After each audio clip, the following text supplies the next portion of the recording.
momento del análisis del acontecer nacional y regional, la vida política, las noticias y el análisis de AFN político y algo más.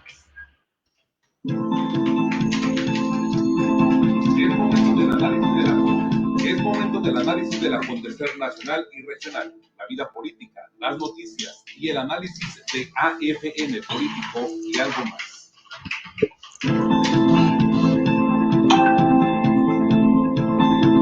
Es momento del análisis del acontecer nacional y regional, la vida política, las noticias y el análisis de AFN político y algo más.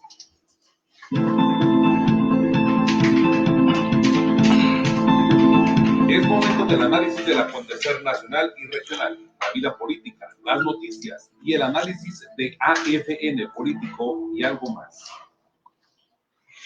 ¿Qué tal? Muy buenas tardes. Lunes ya, 1 de marzo del año 2021. Un verdadero privilegio llegar a todos ustedes con esta segunda edición de AFN Político y algo más, que es una producción de Agencia Fronteriza de Noticias y de su directora, nuestra amiga y compañera Dora Elena Cortés. Soy Enrique García y agradezco enormemente que nos sintonice esta tarde. Estamos listos para entregarle las últimas novedades informativas del día a nivel local y nacional. Hay algunas cosas importantes que compartirle el día de hoy, sin duda. Yo saludo aquí por lo pronto a Angélica Saucedo, que nos acompaña esta tarde. Bienvenida. Muchísimas gracias por sintonizarnos. Armando Fidel Ramos Hernández también ya asoma y se conecta con nosotros. Es un privilegio. Gracias. Muchas gracias.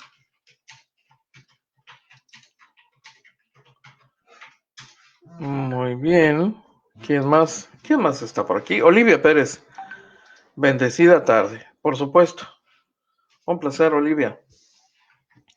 Oiga, pues tal como lo anticipábamos, efectivamente, el presidente de la República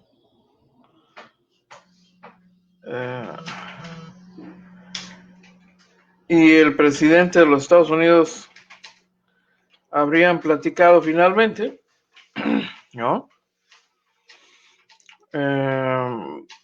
Ya sabe que se trata de del segundo encuentro, o sea, telefónico, bueno, videotelefónico, porque esta vez estaba prevista la modalidad en línea, cosas de la pandemia, ustedes saben, ¿no?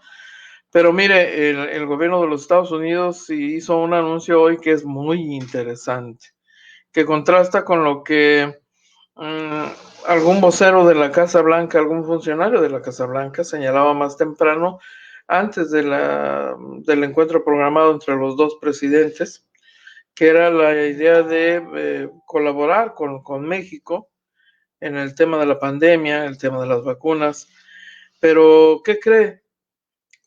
Ha salido la secretaria de prensa de la Casa Blanca a decir que Estados Unidos no está considerando compartir con México vacunas contra el coronavirus. El presidente López Obrador había dicho temprano en la conferencia, en la mañanera, que hoy estaría platicando con el presidente Joe Biden y que le pediría que abriera la venta de vacunas de COVID, y explicó que ya había solicitado al presidente Joe Biden, a su homólogo, que permita que las farmacéuticas norteamericanas distribuyan la vacuna a México. Sí, y a lo mejor hay ya una respuesta. Si él considera que debe tratarse el tema, porque también nosotros no queremos imponer agenda. Tenemos que ser respetuosos, pero sí es un tema que nos importa mucho, como se comprende, dijo el presidente López Obrador temprano, ¿no? Sin embargo, en la conferencia de prensa del día de hoy, la secretaria de la Casa Blanca fue cuestionada específicamente sobre la solicitud mexicana, y la secretaria de prensa fue muy enfática y dijo: no, el presidente ha dejado claro que está enfocado en que las vacunas sean accesibles a todos los estadounidenses. Ese es nuestro enfoque. Y luego agregaría: una vez logrado ese objetivo, estaremos felices de poder discutir otros pasos. Qué interesante. así que así están las cosas esta tarde. No hay todavía, y permítame usted verificar nuevamente si acaso se ha producido algo de parte de la presidencia de Andrés Manuel López Obrador sobre este encuentro. A ver, no había versión oficial hace algunos minutos aún. No, creo que no.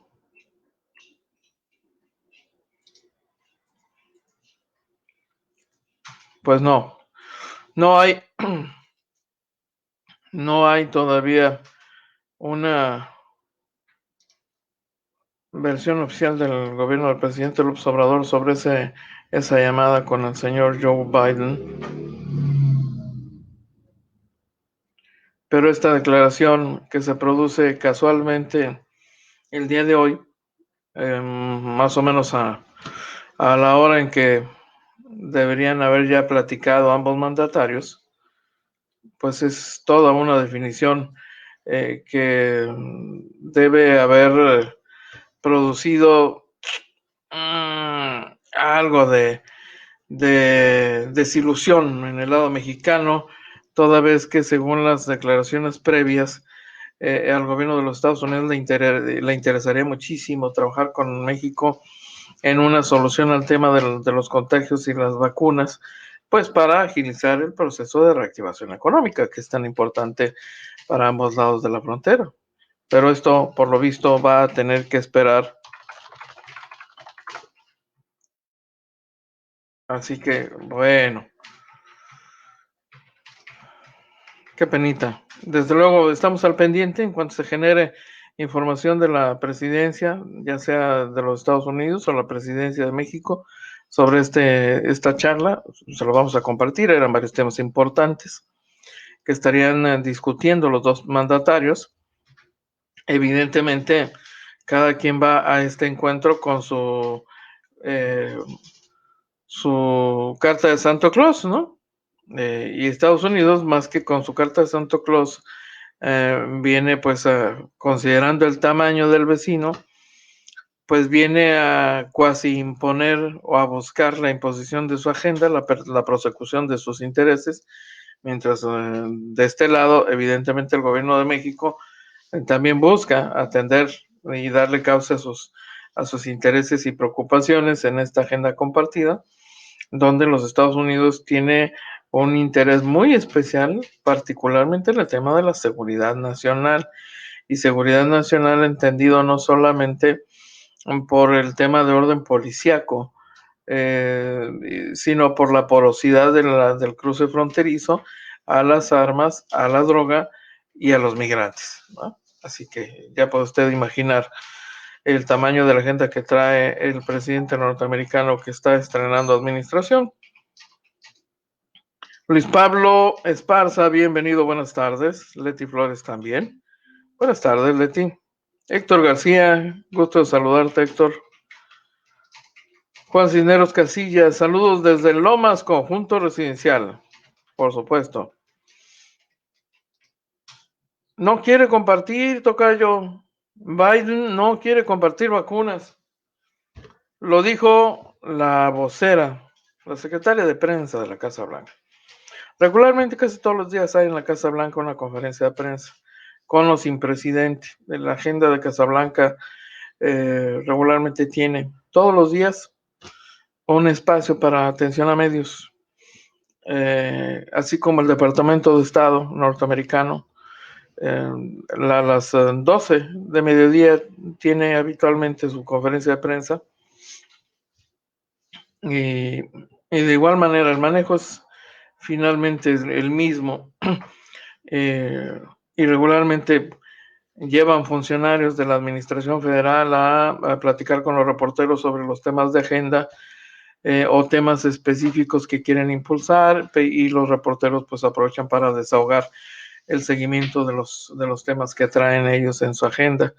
Pero bueno, Presión por el tema energético, Marco Labastida. Sí, por supuesto, el gobierno de los Estados Unidos tenía previsto plantear hoy en la charla entre los dos mandatarios la preocupación del gobierno norteamericano por el impacto que podría tener para las empresas norteamericanas esta ley de la industria eléctrica y en general estas reformas que ha impulsado el presidente López Obrador y que ha logrado que se aprueben, según las cuales, bueno, pues deja fuera a la iniciativa privada, la inversión privada en materia de generación de energías. Entonces, esto afectaría los intereses económicos norteamericanos, por supuesto.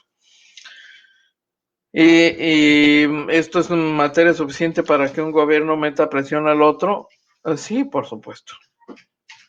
Estados Unidos buscaría primero por la vía diplomática insistirle al gobierno de México que le baje 2 rayitas al tema, y si no lo logra estaría entonces dando otros pasos, subiendo el tono poco a poco y pensando en otro tipo de medidas y presiones hacia el gobierno del vecino del sur, o sea, nosotros, hasta que el gobierno López Obradorista le diga, está bien, pues, está bien, a ver, yo te doy estas canicas y tú me das aquellas, ¿no? Suele ocurrir así. Rosita Watts, bienvenida, buenas tardes. Muy buenas tardes.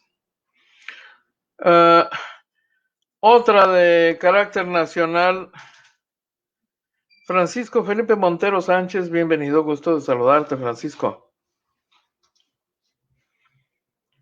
Otra de carácter nacional, mire que un juez federal ha ordenado detener al exgobernador Nayarita Roberto Sandoval, pero también a su hija Lidy, por lavado de dinero. La Fiscalía General de la República ha informado que el juez de control del Centro de Justicia Penal Federal en el estado de Nayarit otorgó ya las órdenes de aprehensión. Dice la Fiscalía que la parte acusadora y la que solicita la orden de aprehensión, que el juez consideró que el delito materia de las solicitudes de la orden de aprehensión es de especial relevancia e impacto social, dada la cantidad desmesurada de las operaciones reportadas en detrimento económico de las finanzas públicas de Nayarit.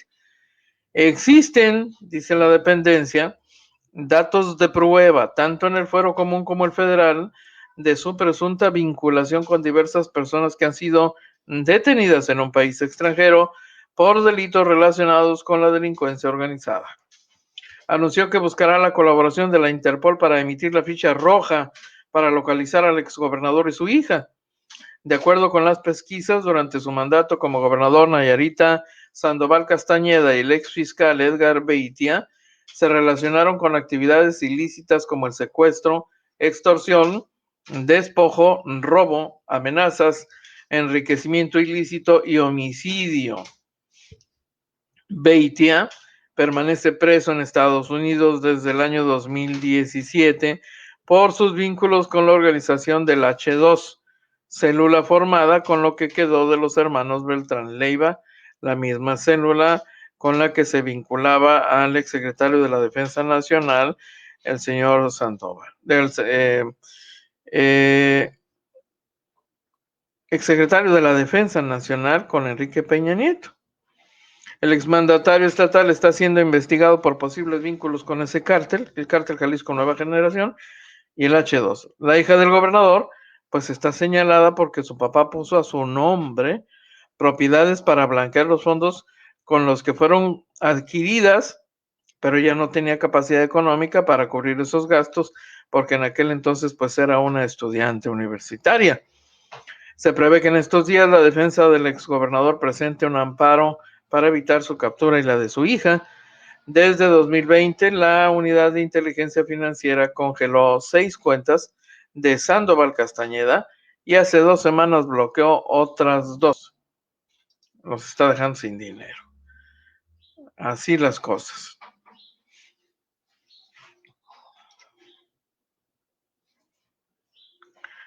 Oiga, mire, me compartieron este pequeño dato que vale la pena recordar.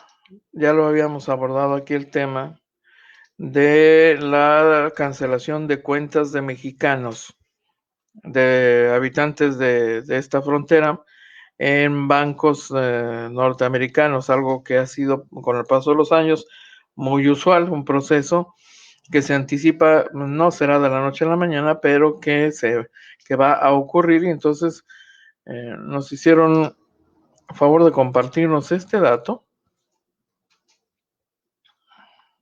A ver, a ver, a ver. Ah, no queye.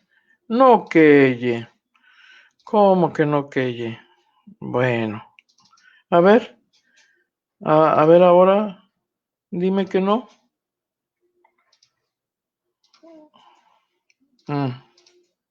Pues claro que sí. Ahí lo tiene usted, ¿no? En un programa regular, un cintillo que informa a los clientes que las cuentas de extranjeros serán cerradas. Bank of America, el Banco de América, anuncia a sus clientes extranjeros que cerrarán sus cuentas. Así que si es su caso y el banco no le ha notificado, porque además el banco habrá de notificar a sus clientes para que se vayan preparando. Bueno, pues si no lo ha pensado, no ha revisado su asunto, si del banco no le llaman, no estaría de más que usted se informara directamente con su banco por esta decisión del cierre de cuentas de extranjeros en esas instituciones. Quede constancia, es un recordatorio, ya lo habíamos abordado el tema, pero es un recordatorio útil, conveniente. Le voy a presentar a la persona que podría ser candidata a la gubernatura, pero de Guerrero, Nestora Salgado, ¿no? Ante la posibilidad de que el partido reconsidere incluso cambiar de género en la definición de la candidatura, hoy que decidió replantear el procedimiento para evaluar de nueva cuenta a los aspirantes a la gubernatura y bajaron de la misma al señor Félix Salgado Macedonio, pues de inmediato es esta mujer que levantó la mano y dijo, va, es mi momento.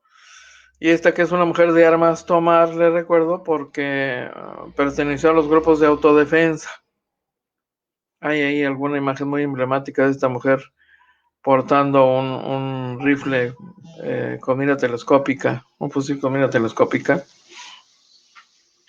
de aquellos días en que formaba parte y era líder en este tipo de movimientos allá en Guerrero. Así que está usted viendo a alguien que podía ser la próxima candidata y eventualmente gobernadora de Guerrero, porque Morena tiene una presencia importante y aparentemente las preferencias electorales son en favor de Morena, y entonces eso significaría que estamos viendo pues prácticamente a quién será gobernadora de Guerrero. Si Morena confirma esto que parece ser una tendencia,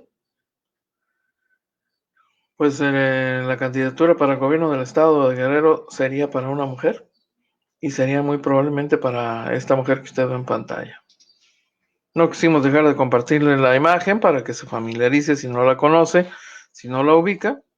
Bueno, ahí aparece sin fusil y toda la cosa, pero bueno, para que la tenga usted presente, en mente. Le quiero...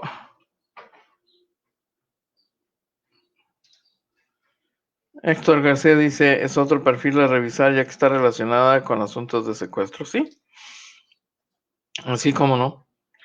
Ha sido señalada hechos de esta naturaleza.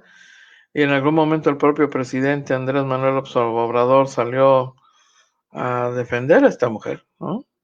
Y a decir que ella había sido incluso víctima, en todo caso. Así que el tiempo dirá finalmente cómo resuelve Morena. No le queda mucho tiempo ya. La campaña debe iniciar formalmente en 4 o 5 días, ¿no? Así que ya deben tener en las próximas horas, hoy mismo debe haber una definición ahí en Morena sobre el estado de Guerrero. No se ha producido todavía, le quiero decir, pero es entre hoy y mañana que esto se resuelva de una vez por todas, y habría hasta el mes de abril para cambio de candidatos. La ley prevé ese tipo de escenarios.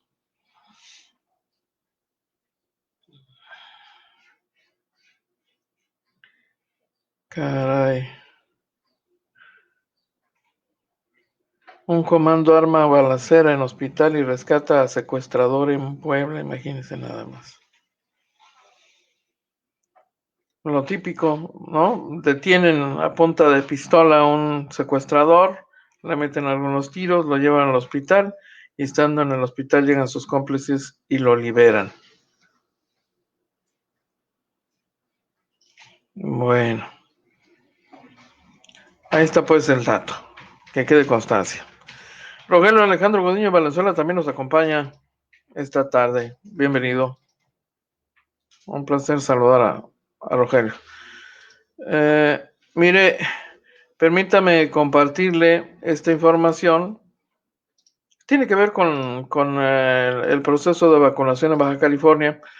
Le comparto esta parte brevísima del reporte del secretario de Salud, el doctor Alonso Pérez Rico, específicamente sobre el estatus que tiene en estos momentos la campaña de vacunación en el estado. Bueno, en Tecate, como ya le hemos venido informando, algunos tijuaneses lograron presentarse y recibir la vacuna, lo han estado difundiendo ellos mismos en sus redes sociales. Antonio Carpio es uno de ellos, Luis Bustamante, un exfuncionario panista que está dedicado a temas de bienes raíces, si no me equivoco, donde participan sus familias. Y aquí le comparto el reporte del doctor Pérez Rico sobre las vacunas. Hoy hay 22. Y pasamos a la que sigue. ¿Cuántos han perdido la batalla? ¿Cuántos han perdido la batalla en lo que va de este año de COVID 2019? Médicos han perdido la batalla 32 médicos, enfermeras 15 enfermeras, otros profesionales de la salud 35, para un total de 82 personas del sector salud que han perdido la batalla a causa del COVID. Pasemos a la que sigue. Ahora veamos cómo vamos con la vacunación de los adultos mayores. Pasemos a la que sigue. Ya llevamos 25.583 pacientes adultos mayores vacunados. Esta cifra está actualizada. 6.870 en Tecate, Valle Las Palmas 140, La Rumorosa 275, Valle La Trinidad 291, Heréndira y Santo Tomás 309, Isla de Cedro 147, Sur Profundo 500, San Quintín 6.655, San Felipe 1.500, y Valle de Mexicali 8.896. Está dividido por grupos de edad. La mayor carga es en de 60 a 69, de la mayor carga de los ya vacunados, de 70 a 79, 9.359, y de 80 más, 4.274. En este sentido, esta es la actualización del día de hoy. Pasamos a la que sigue. ¿Dónde vamos a vacunar el día de hoy? En Tecate. ¿En dónde? En el CEART, en el Teatro de la Ciudad. ¿Dónde más vamos a vacunar el día de hoy? En Ensenada, en Real del Castillo, Escuela Primaria Esteban Cantú, en La Huerta, Escuela Primaria Libertad, en Héroes de la Independencia, Telesecundaria número 8, y en Santa Catarina, Escuela Primaria.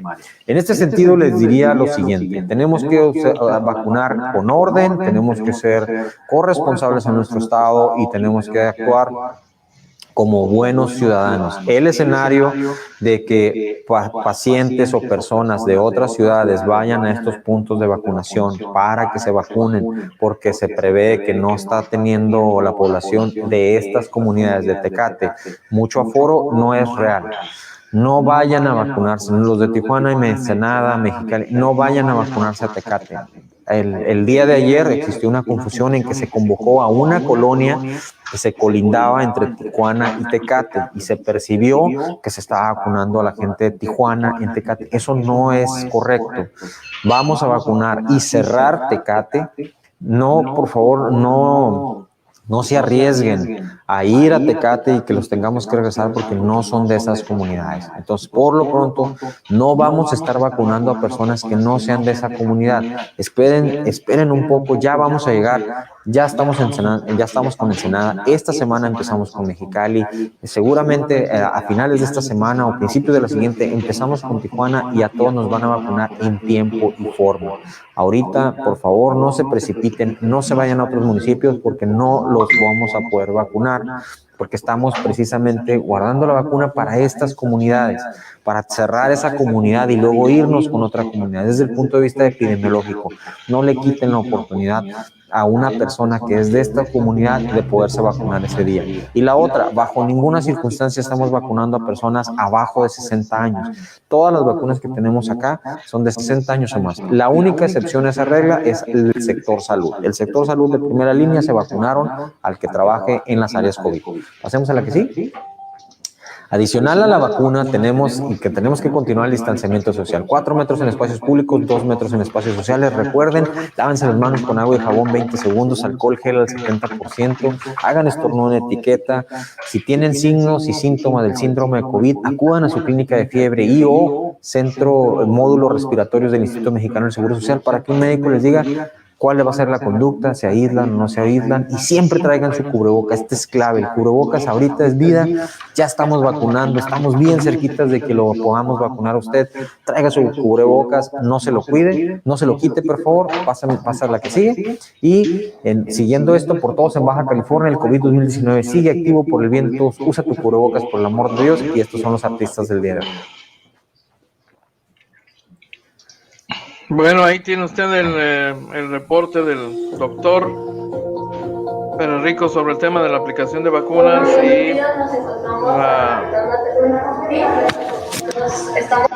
la identificación de personas de Tijuana, ¿no? De que han venido a vacunarse por una confusión. Así es que ahí tiene usted el dato actualizado, pues. ¿Para qué dejaron a Tijuana lo último para vacuna? Dice Dora Montaño, reclama. ¿Por qué? ¿Nos tienen miedo o qué? Oiga, me están recordando aquí un asunto que vale la pena comentar, aunque sea muy, muy brevemente. Fue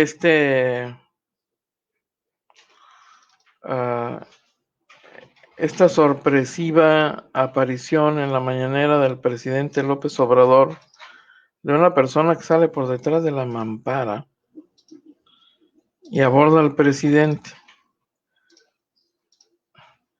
Pero ve usted el manejo, ¿no? De Broso, el payaso tenebroso.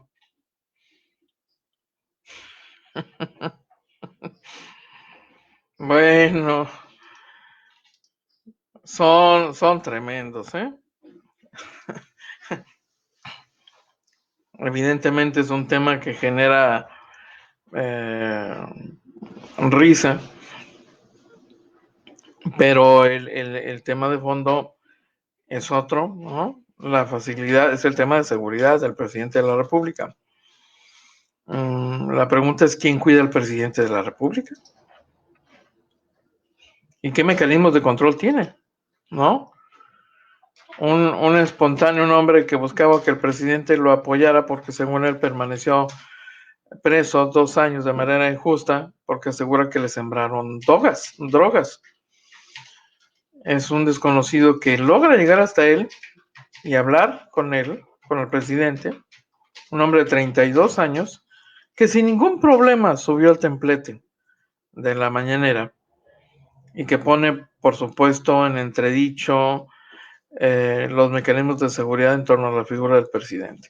¿Cómo logra ingresar a Palacio? ¿Cómo burló los filtros de seguridad? ¿Cómo entró al Salón de la Tesorería, que es un área de acceso restringido a los medios acreditados? Ese hombre pudo haber llegado con una pistola y pudo haberle metido un tiro al presidente de la República.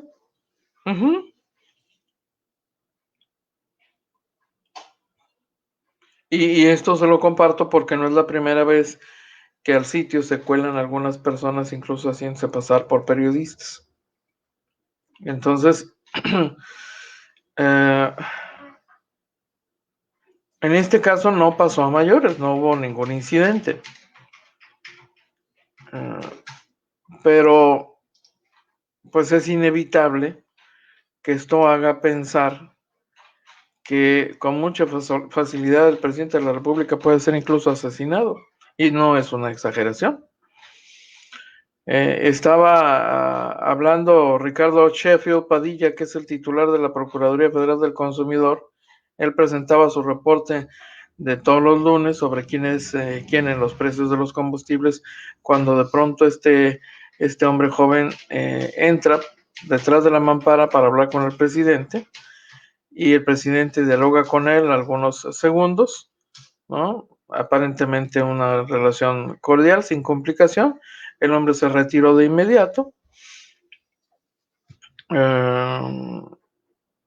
acompañado de Leticia Ramírez, que es titular de Atención Ciudadana,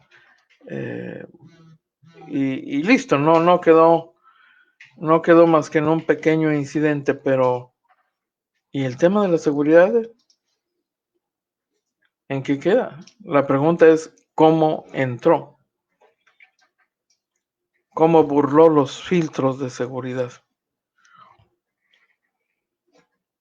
Un tema delicado, por supuesto.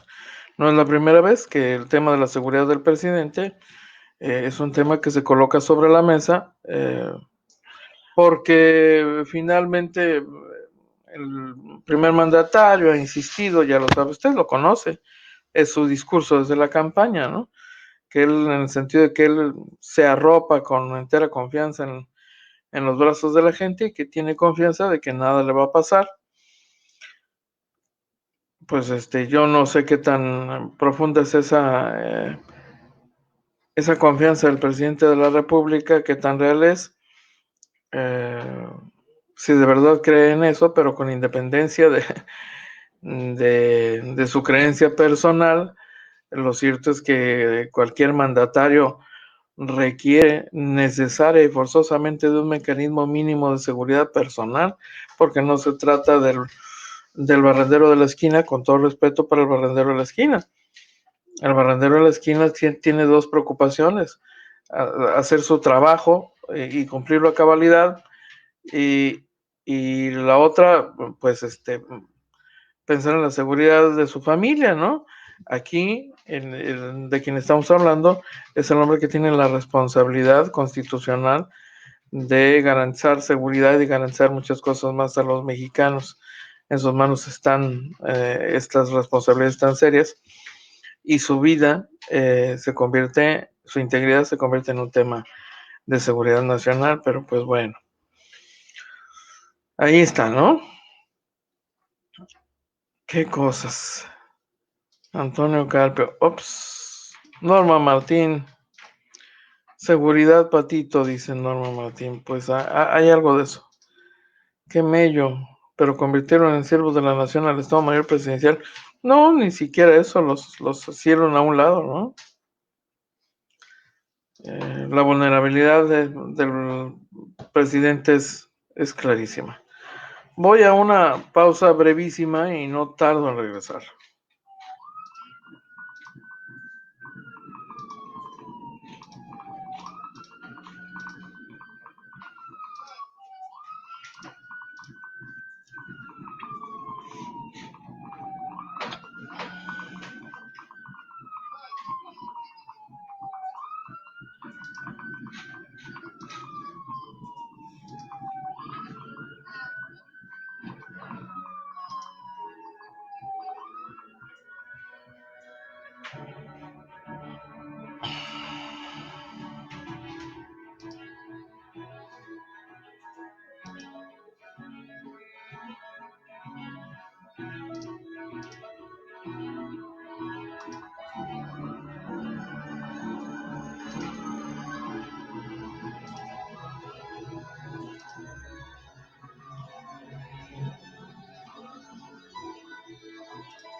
Muchísimas gracias por continuar con nosotros, muy amables sean todos ustedes. Yo saludo a Francisco Felipe Montero, Juan Cabuto también, Melba Cortés, Armando Fidel Ramos Hernández también nos acompaña hoy.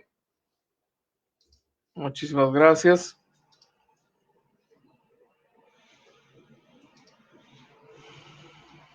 No, todavía no hay algún reporte de la Presidencia de la República sobre el tema de la llamada con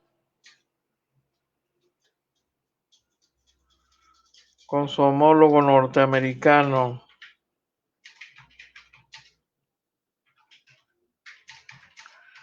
Lo que sí hay y le puedo compartir es un asunto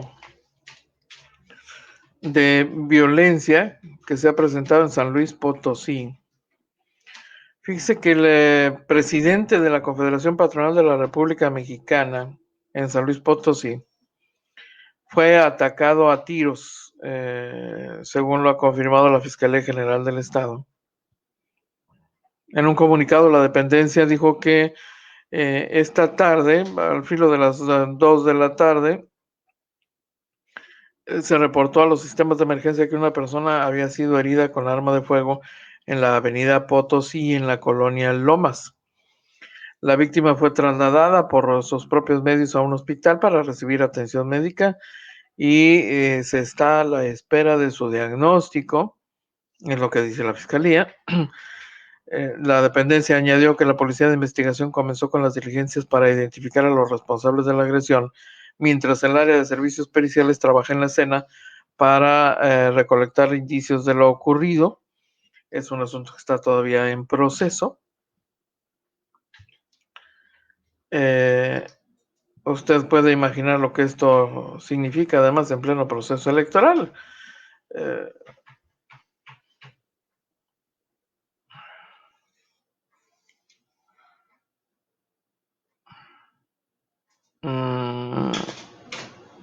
No.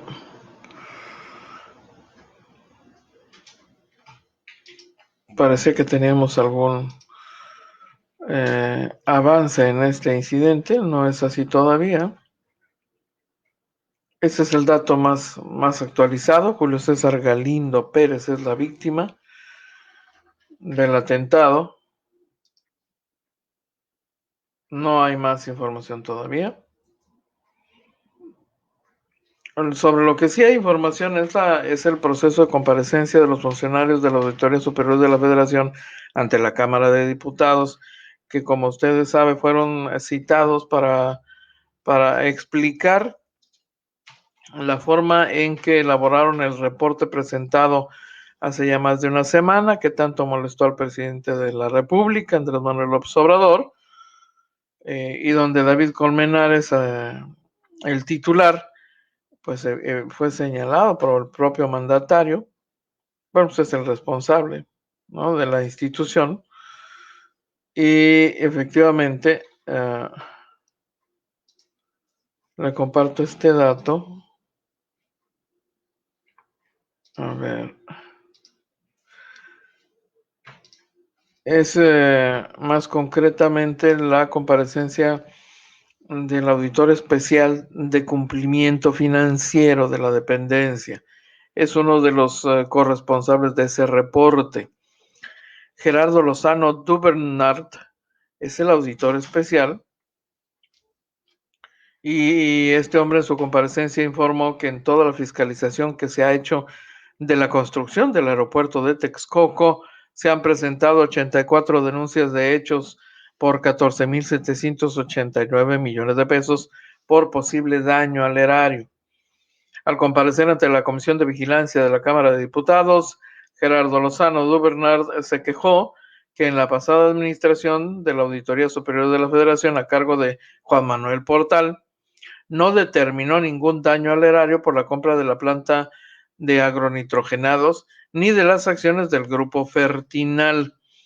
En su exposición, Gerardo Lozano informó que en la administración de David Colmenares tuvieron que iniciar de cero en la revisión de estas dos compras, debido a que no se determinaron ninguna recomendación u observación, por lo que ya se presentó la denuncia de hechos por la compra de agronitrogenados y la próxima semana se presentará la querella por las acciones del Grupo Fertinal. En 2015 se llevó a cabo la compra de agronitrogenados y en la fiscalización que efectuó de esta compra la administración anterior de la Auditoría Superior de la Federación no se determinó ningún daño. Entonces lo que les digo es que al no determinar algún daño, por lo que fue necesario llevar a cabo el estudio y análisis del expediente de auditoría, lo hacemos con mucho gusto, dice, y con mucha pasión, y de donde se desprendió la existencia de daños al patrimonio de Pemex, que dieron como consecuencia elaborar el dictamen técnico y presentar la denuncia de hechos ante la Fiscalía General de la República, es lo que dijo Gerardo Lozano. Pero también, de la misma cuenta pública 2016, se llevó a cabo la compra de las acciones del Grupo Fertinal en la fiscalización que se practicó. La administración anterior de la Auditoría Superior de la Federación no determinó ningún daño y fue nuevamente necesario llevar el análisis, llevar al nivel de análisis el expediente de la auditoría y al término de este proceso se desprendió la existencia de daños al patrimonio de Petróleos Mexicanos, lo que dio como consecuencia un dictamen técnico que ya está terminado. La denuncia de hechos está por presentarse la próxima semana. Nos queda claro a todos que estas son dos de las operaciones más emblemáticas en materia de corrupción en la administración pública anterior. Estas denuncias tienen un impacto económico importante, dijo el auditor Gerardo Lozano. Le recuerdo, el auditor especial de cumplimiento financiero de la Auditoría Superior de la Federación. Lo que dijo por su parte el titular de la dependencia, David Colmenares, es que sin duda va a cesar a cualquier servidor público que haya actuado con intereses personales en el proceso de fiscalización y que del resultado de su participación se imputen hechos que obedezcan a un interés político o personal que se aparten de los objetivos de la fiscalización. Al comparecer ante la Comisión de Vigilancia de la Cámara de Diputados luego de la pifia en la estimación de la cancelación del aeropuerto de Texcoco, Colmenares aseguró que no hay ningún tipo de presiones ni de mala fe y adelantó que si hubiera algún comportamiento negativo, él hubiera sido el primero en denunciarlo. Pediré que se cese a todo servidor público que haya actuado con intereses personales en el proceso de fiscalización y que el resultado de su participación se impute en hechos que obedezcan a un interés político o personal que se aparten de los objetivos propios de la fiscalización superior por el bien de las instituciones de México y de todos los mexicanos, para que se preserve el valor institucional que tiene la fiscalización superior y que quede claro que no hay presiones de ningún tipo ni de mala fe, ¿no? Eso es lo que dijo el titular de la dependencia ante los diputados. Quiero dejar claro que no he permitido ni permitiré ningún acto que vulnere los principios constitucionales y el marco de la legalidad en la propia Auditoría Superior de la Federación. Estamos colaborando en la investigación que la Unidad de Control de la Cámara está realizando, es lo que dijo el señor David Colmenares durante la jornada de hoy ante la Cámara de Diputados, la Cámara de Diputados Federales.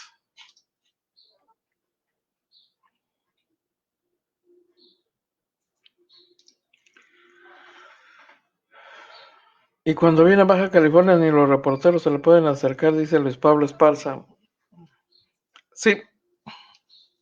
Bueno, pues es que el tema de la pandemia, mi estimado Luis Pablo Esparza, ¿no?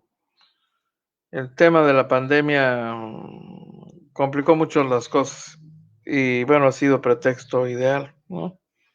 Yo supongo que el presidente de la República estará más que tranquilo sin los reporteros así de cerquita, casi resoplándole en la nuca, ¿no?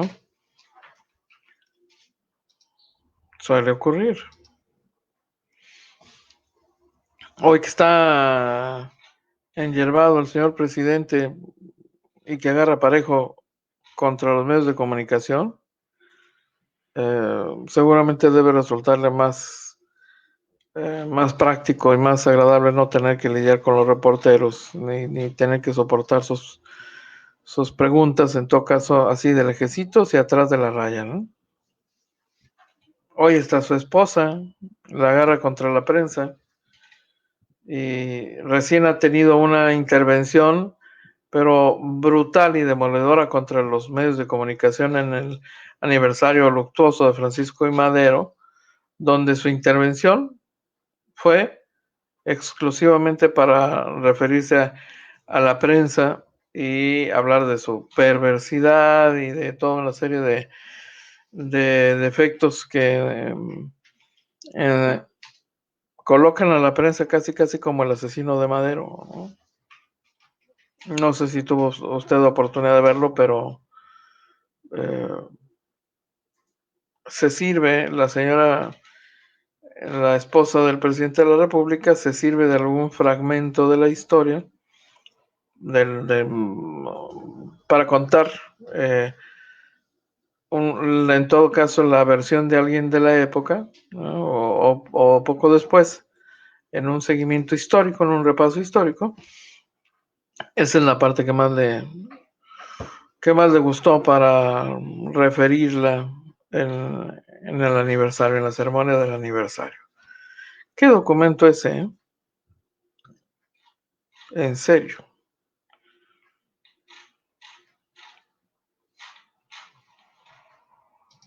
Y es más, no sé si la tengo por aquí en la mano.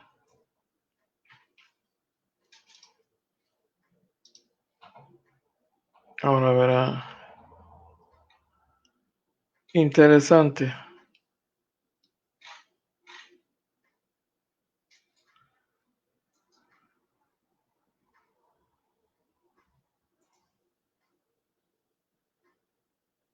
A ver.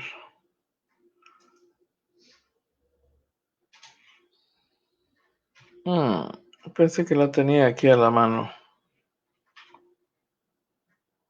Pero no. Valdrá la pena el abordaje en otro momento. Es toda una pieza, toda una joya que le abona al discurso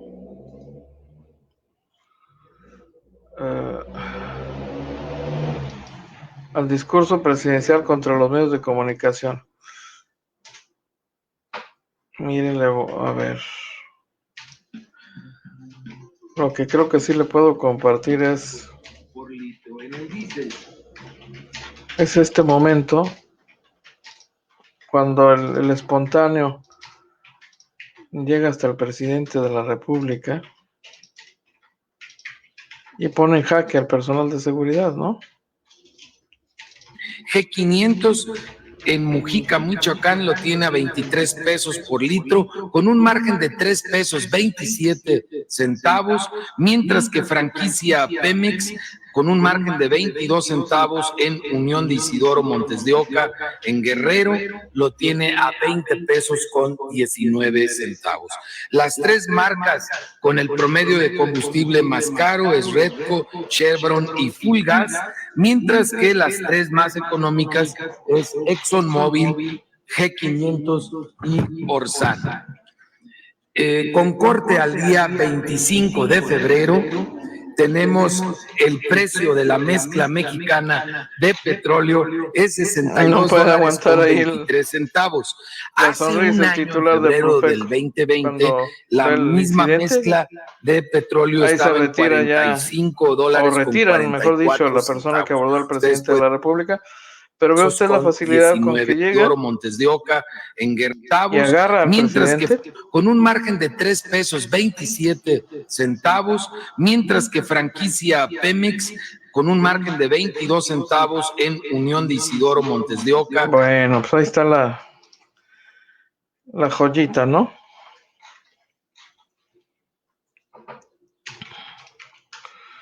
Agreda Rigoberto, buenas tardes. ¿Para cuándo se calcula que la vacuna esté disponible para el público en general en Tijuana? ¿Tiene información?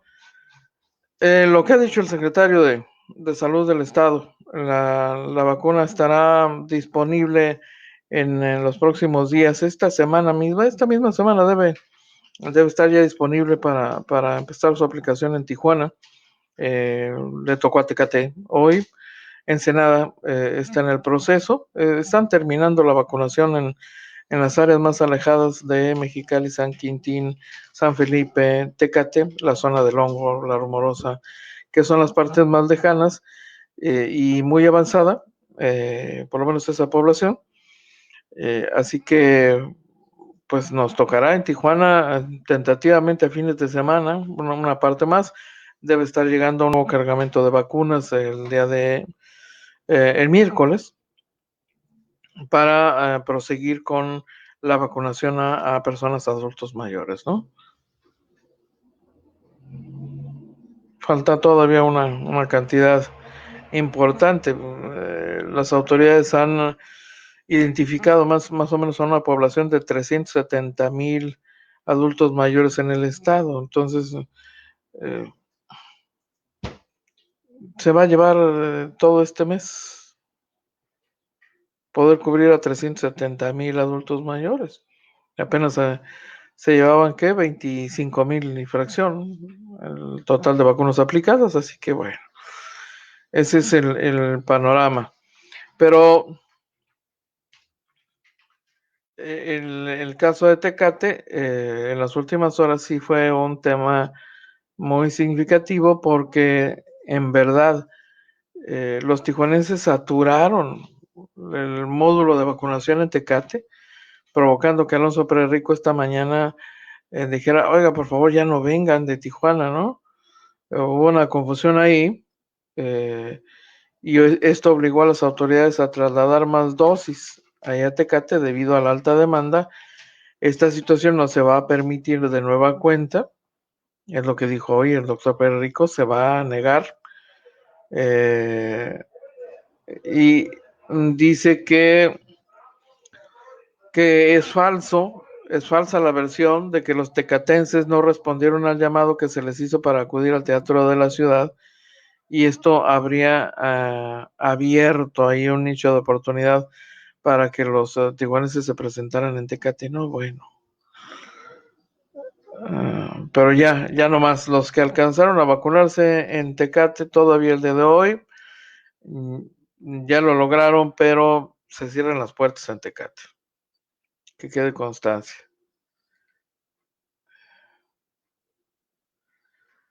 Dice el secretario del ayuntamiento, Carlos Mora, en algo que suena como a justificación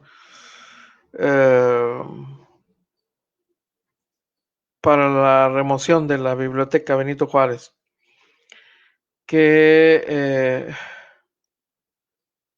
finalmente pues eran instalaciones que casi no usaba la gente, ¿no? Es una biblioteca que la mayoría no conocemos, inclusive yo no la conocía, dice el secretario Carlos Mora Álvarez. Así que eso justificaría en su ánimo, pues que quitaran la biblioteca Benito Juárez de ahí y se la llevan al edificio Correos.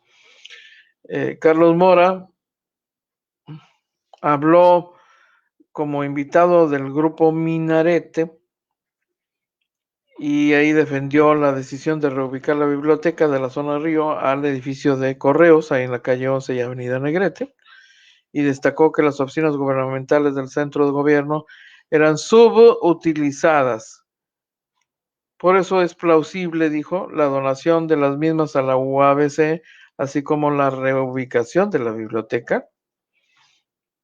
Adelantó que este lunes la alcaldesa Carla Ruiz McFarland estará dialogando con autoridades de la Secretaría de Comunicaciones y Transportes, así como el titular del Servicio Postal Mexicano sobre el tema de uso de las antiguas oficinas de correos. Será un edificio histórico con pisos de mármol. En las instalaciones del correo habrá más luz, más vigilancia, más acceso y sobre todo un espacio más amplio con 4,000 metros cuadrados. y antes de que concluya la administración municipal, esas instalaciones serán inauguradas. Contarán con una sección museográfica, galería y un espacio para recreación pública, dijo Carlos Mora Álvarez al hablar sobre este tema. La mayoría de los tijuanenses no conocen la biblioteca municipal. Ese fue su argumento para justificar el manejo que se hizo sobre el tema de la reubicación.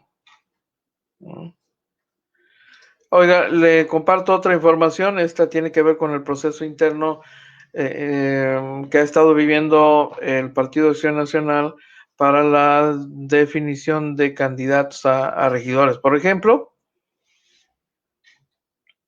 en el Partido de Acción Nacional votan 1,889 panistas en esto que llaman consulta indicativa en el caso de Tijuana.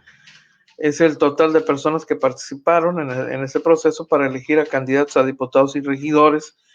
Es lo que ha declarado Luis Rodolfo Enríquez, dirigente del PAN en Tijuana. Dice que este es un mensaje alentador, ya que pese a la pandemia, el panismo salió a refrendar su vocación democrática en esa asamblea. Muchos esperaban una votación más baja. El anterior proceso donde me eligieron, dice él, votaron 1,100, ahora votaron 1,889 de más de 3,000 panistas. En la consulta indicativa fueron electos como candidatas a regidoras Gina Arana y Sandra Magaña, para regidor Enrique Anaya y para diputados Arnulfo Guerrero León y Gerardo Álvarez Hernández. Para Luis Rodolfo Enríquez, las encuestas recientes que le dan más de 20 puntos a Morena para la alcaldía de Tijuana son encuestas pagadas por ese partido, por lo que afirmó que cuando inicie la campaña política se verá la realidad.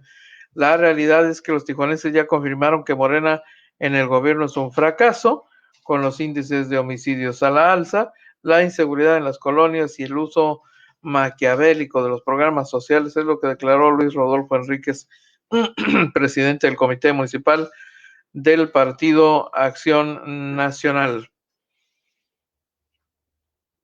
Por cierto, y a propósito de delincuencia,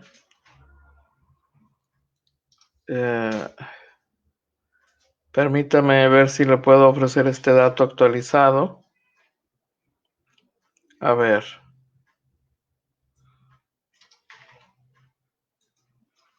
Muy bien, en el caso de Tijuana, en el mes de febrero, 144 homicidios. En total, a la fecha, en lo que va del año, 319 muertos. 319 muertos. Es el resultado, el último día de febrero. Y en las últimas horas, bueno, 9 personas asesinadas en las últimas 24 horas. 9 personas asesinadas.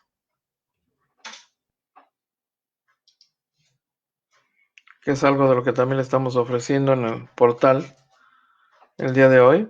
Información actualizada.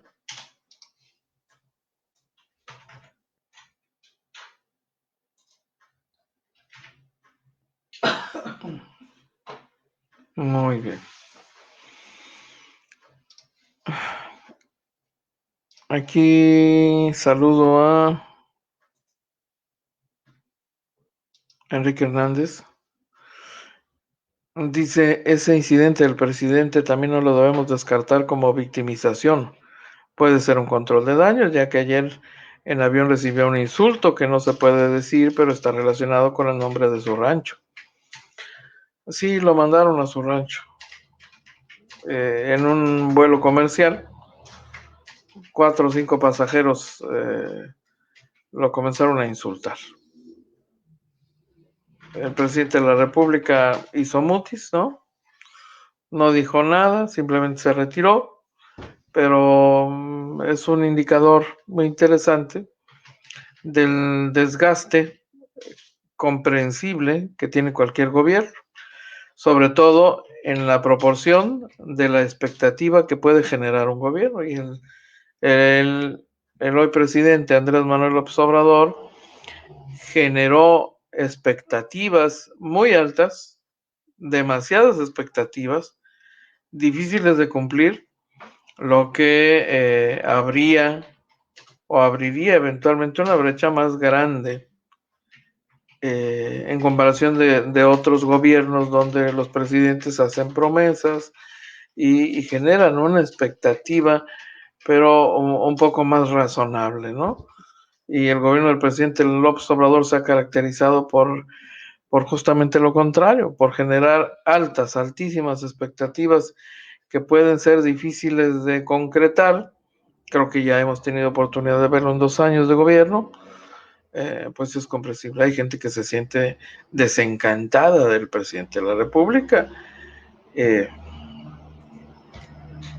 Lo podemos entender perfectamente, ¿eh?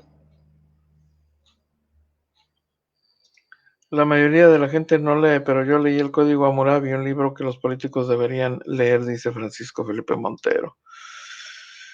329 muertos y el gobernador que hace nomás critica a Tecate y Tijuana, ¿qué? Dice John Espinosa, bienvenido. ¿No? Andrés, lo sacaron por la puerta de atrás, sería mello de gorila. Nada que no merezca, mi querido Enrique, dice, qué gusto escucharte.